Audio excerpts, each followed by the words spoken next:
Welcome to dotcom builders. In this video, I will share with you how to find your database name in Hostinger. Without any further ado, let's start this tutorial. First, log into your Hostinger account.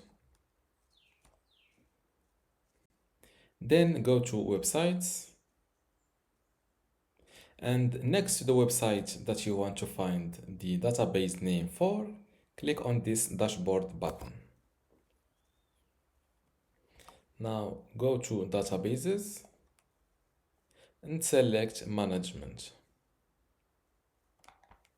And here you will see the list of the current databases available for or on this website. Here I have a single database and this is its name.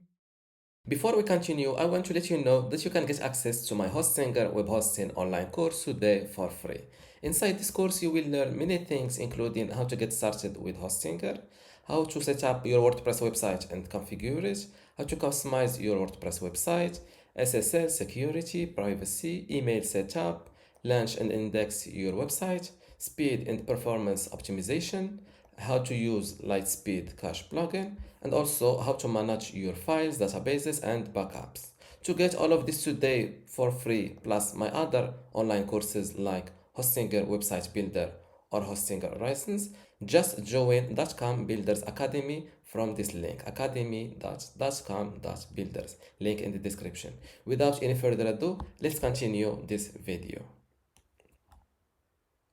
And this is its name, the database username, and if I forgot about the database password, I can change it from here.